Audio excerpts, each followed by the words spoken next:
This is Red Hawks the champion and কি দুর্দান্ত একটা চ্যাম্পিয়ন টাইটেল, কি দুর্দান্ত একটা টাইটেল।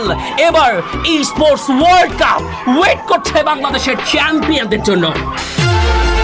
দেখে যাচ্ছেন রেড হকস এবার তাদেরকে লঞ্চ প্যাড ইউজ করতেই হবে, চলে যাচ্ছেন সেন্টা ক্যাটারিনা পার করে, যাবেন সেদিকে এবং সেখানে কোনো টিম আছে কিনা সেটাও দেখবেন। তবে আমার মনে হচ্ছে এই জায়গাটি থেকে রেড হকসরা জোন টু জোন খেলার যে প্রেফারেন্সটা সেটা কিন্তু তারা খুব ভালোভাবে কিন্তু কাজে লাগানোর চেষ্টা করছেন।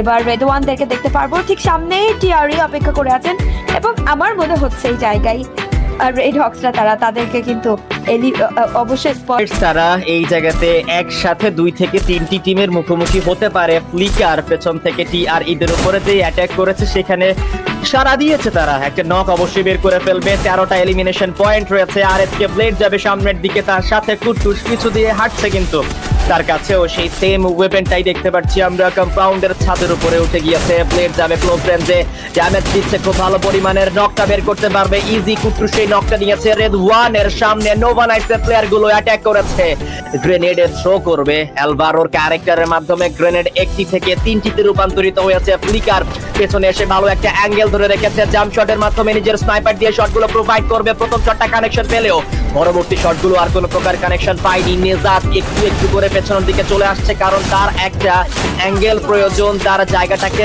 লড়াইয়ের উপযুক্ত করা প্রয়োজন। নেজাত সকল দিকে ওয়াল মেরে নিজের জায়গাটাকে সম্পূর্ণ দিক থেকে সেভ করে রাখছে। ব্লেড আরো একটা কিল সিকিউর করবে। 16টা এলিমিনেশন পয়েন্ট এই ম্যাচে রেড হকসের খাতায় রয়েছে। নোভা নাইটসদেরকে এলিমিনেট করতে পারলে একটা স্বস্তির নিঃশ্বাস এই জায়গাতে বর্তমানে নিতে পারবে। কুট্টুসের সামনে শেষ প্লেয়ারটি রাস্টি 7 ড্যামেজ দিয়ে যাচ্ছে। নোভা নাইটসের শেষ কিলটা নিজের ব্যক্তিগত কিল ফিডে যুক্ত করলো গ্রেনেড ফ্রম গ্রাজি। প্রথম এখন পুরো দলের ভরসাটা প্রান্ত এবং মাহফুজের উপরেই থাকছে। রেড হকস অলরেডি তাদের 22 কিল সিকিউর করে ফেলেছে। 22টি গুরুত্বপূর্ণ এলিমিনেশন সেখানে তারা নিজেদের কিল ফিডে যুক্ত করেছে, সিকিউর করেছে। শেষ যেই লড়াইটি সেটি শেষ করতে পারলেই বুইয়াও তারা নিয়ে নিতে পারবে। 5টি দল এখনো পর্যন্ত জীবিত, সাথে 13 জন খেলোয়াড় রয়েছে।